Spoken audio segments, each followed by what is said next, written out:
Mais uma semana começando, né? E eu queria trazer para vocês uma reflexão de um texto hoje, que hoje eu fui ler e eu achei muito interessante. Às vezes a gente passa por cima de certos textos da Bíblia e a gente vê só a aplicação de sempre, né? A interpretação de sempre, mas ou então às vezes a gente passa e nem percebe, né? Vê só o que está escrito ali e não percebe, às vezes, as coisas que Deus deixou ali pra gente, assim, nas entrelinhas, né? Escondidos ali no texto. E o texto que eu queria trazer hoje, pra gente ver aqui, é um texto que se encontra lá no Evangelho de Marcos, capítulo 5, do versículo 25 até o versículo 29, que é o texto da mulher que tinha um fluxo de sangue há 12 anos. E aqui o texto, mas eu vou deixar aqui em cima aqui para vocês poderem ler e acompanhar. Que diz assim: E certa mulher que havia 12 anos tinha um fluxo de sangue, e que havia padecido muito com os médicos, e despendido tudo quanto tinha, nada lhe aproveitando isso, antes indo a pior, ouvindo falar de Jesus, veio por detrás, entre a multidão, e tocou no seu vestido. Porque dizia: Se tão somente eu tocar nos seus vestidos, eu sararei. E logo lhe secou a fonte do seu sangue, e sentiu no corpo já estar curada daquele mal. O interessante desse texto é que ela foi entre a multidão e ela tocou em Jesus. Claro, tem várias outras coisas, né, que são interessantes nesse texto, mas uma coisa que eu vi hoje, né? Ela foi entre a multidão e ela tocou em Jesus. Só que havia um problema dessa mulher tocar em Jesus. E o problema dela tocar em Jesus era justamente esse. Ela não podia tocar em Jesus. Por que ela não podia tocar em Jesus? Porque ela estava com fluxo de sangue. E segundo a lei de Moisés, lá em Levítico, se uma mulher tivesse com fluxo de sangue, naqueles dias dela que tem todo mês, ela não poderia tocar em nada, ela não poderia sentar em qualquer coisa, ela não poderia ir para qualquer lugar, porque tudo que ela tocasse, todo lugar que ela fosse, todo lugar que ela sentasse, ficaria impuro por causa do fluxo dela. E quando ficasse impuro, essas coisas teriam que ser lavadas e ficariam, isso numa cerimônia de purificação, e essas coisas ficariam impuras até a tarde. E se ela tocasse em alguma pessoa do jeito que ela estava, essa pessoa também ficaria impura até a tarde e teria também que se lavar num ritual de purificação. Então aquela mulher, ela não poderia ter saído de casa. Aquela mulher, ela não poderia estar entre a multidão. E isso, ela passou 12 anos dessa forma, sem poder sair de casa, sem poder estar entre a multidão, sem poder tocar nas pessoas, sem poder sentar em qualquer lugar, porque ela estava impura durante 12 anos. Qualquer coisa que ela tocasse, ou qualquer pessoa que ela tocasse, ficaria impura até a tarde, teria que fazer um ritual de purificação. Teria que se lavar, se banhar, lavar suas roupas, seus calçados. Então aquela mulher, ela não podia estar entre a multidão. E muito menos aquela mulher podia tocar em Jesus. Por quê? Porque se ela tocasse em Jesus, Jesus ficaria impuro. E Jesus estava indo para a casa de Jairo para poder curar a filha dele, né? No caso, ressuscitar a filha dele. Nesse caso, Jesus já não poderia mais ir para casa para casa de Jairo curar a filha dele, porque Jesus ficaria impuro. Isso se Jesus fosse uma pessoa comum.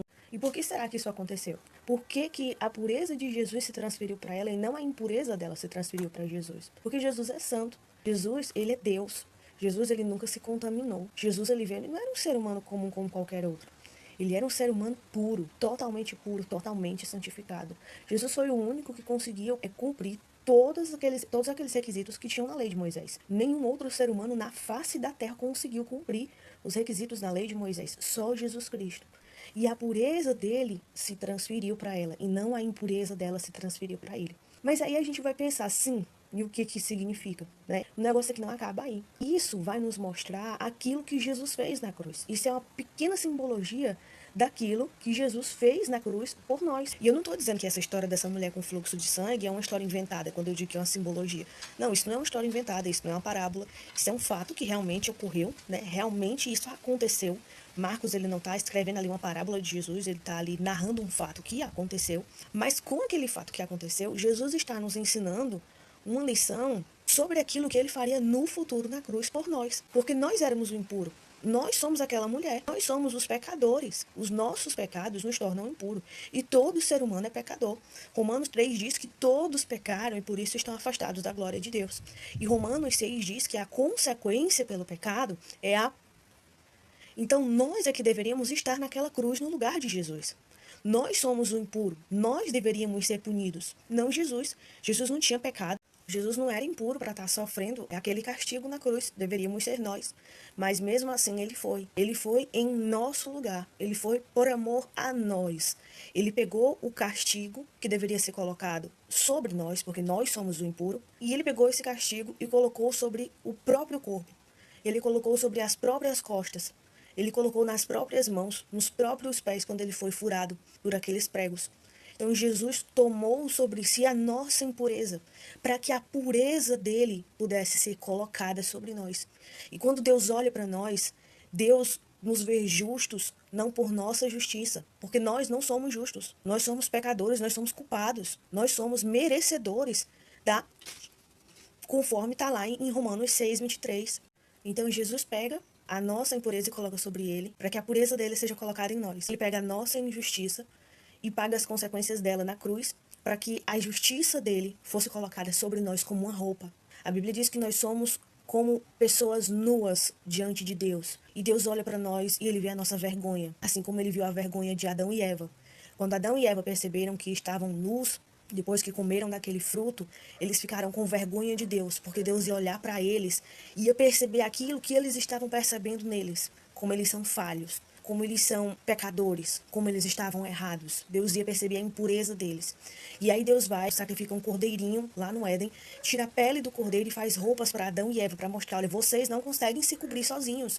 E aí quando Jesus morre na cruz, ele coloca a pureza dele sobre nós. Ele coloca a santificação dele sobre nós. Ele coloca a justiça dele sobre nós. Ele nos veste. Nós estamos nus. E aí Jesus se entrega numa cruz como se fosse uma das pessoas nuas e coloca as vestes santas dele sobre nós. E aí quando Deus olha para nós, ele não nos vê justo por causa da nossa justiça, porque nós não somos justos. Ele nos vê justo por causa da justiça de Jesus. É a justiça de Jesus que nos veste. Porque a Bíblia diz que as nossas obras, que são os nossos atos de justiça, para Deus são como um absorvente sujo, como uma atadura toda suja, de ferida, sabe, de lepra. Então, para Deus, a nossa justiça, a nossa autojustiça, as nossas obras de justiça, não significam nada, são nojentas para Deus, não servem. Aquela mulher, ela tentou por 12 anos por conta própria. Ela gastou tudo o que tinha, ela fez tudo o que podia, ela procurou os melhores médicos para poder curá-la, para poder se tornar pura. Por si mesma, ela tentou sozinha por 12 anos e não conseguiu. Porque a única maneira dela se tornar pura seria se Jesus purificasse ela. Pelas próprias obras, pelo próprio esforço, aquela mulher não conseguiria. Então, ela só se tornou pura porque Jesus quis. Foi Deus que quis aquilo. Deus a purificou. Não foi pelo esforço dela, foi porque Deus quis purificá-la. E ao invés da impureza dela manchar Jesus, a pureza de Jesus limpa ela. E isso é lindo, porque foi isso que Jesus também fez na cruz por nós. Nós somos aquela mulher hoje. Aquela mulher do fluxo de sangue somos nós. E Jesus nos purifica do nosso pecado pelo seu sangue derramado na cruz. E pela água que saiu do seu lado, que nos lava e nos purifica. Então, às vezes, a gente está tentando por si próprio, pelos nossos próprios esforços, pelas nossas próprias obras, pelo nosso próprio serviço, nos purificar diante de Deus, nos tornar santos, nos tornar justos diante de Deus. Eu vou me esforçar o suficiente para que quando Deus olhe para mim, ele veja que eu sou justo, porque eu me dediquei, porque eu me esforcei, porque eu fiz. Não, não é.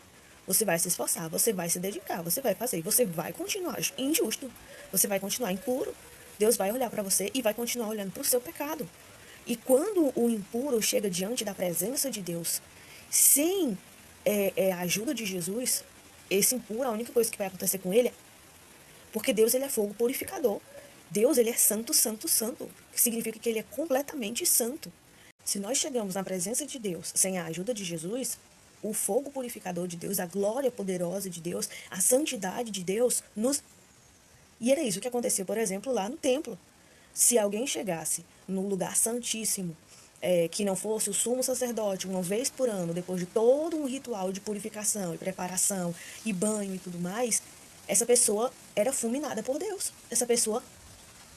E isso só parou de acontecer no dia que Jesus morreu na cruz, que o véu se rasgou de alto a baixo e agora a presença de Deus estava liberada para aqueles que quisessem ir até a presença de Deus através de Jesus. Não por seu próprio esforço, por sua própria força, por suas próprias obras, por sua própria justiça, mas através de Jesus. E é muito bonito que no final de tudo, ele diz, a tua fé te salvou. Então não é pelas nossas próprias obras, pelo nosso próprio esforço, pela nossa própria dedicação que nós vamos nos achegar a Deus e fazer com que Deus se agrade de nós, fazer com que Deus nos purifique, fazer com que Deus nos aceite. Agora, se você se dedica a Deus, se você faz boas obras e tal, isso pode ser uma evidência de que você já foi aceito por Deus e já foi salvo.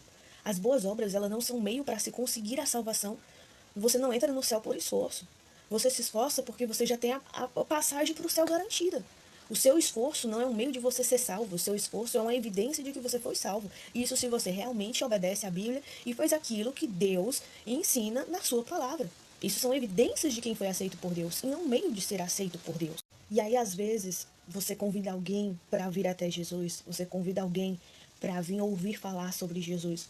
Você convida alguém para vir a uma reunião de adoração, a um culto, ouvir falar sobre Jesus, e essa pessoa olha para a sua vida, olha para o seu passado, olha para o seu presente, e vê as coisas que ela faz, e ela se sente super envergonhada por aquilo que ela faz.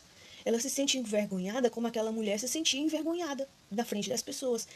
A pessoa se sente impura, a pessoa se sente indigna, e a pessoa diz, não, deixa eu me consertar primeiro, que aí eu vou procurar Jesus. Mas não é assim, não vai conseguir, igual aquela mulher não conseguiu por conta própria. Você primeiro vai a Jesus para que Jesus te purifique e te lave.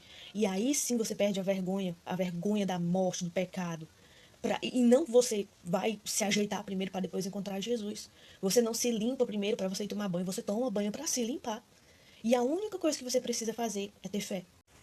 Então, se você é uma dessas pessoas, você que está assistindo esses vídeos, se você é uma dessas pessoas que acha que tem que se dedicar muito, que tem que se esforçar muito, que tem que pelejar muito para ser aceito por Deus, e desista.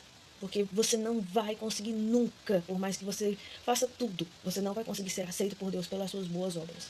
A única maneira de ser aceito por Deus é confiar em Jesus.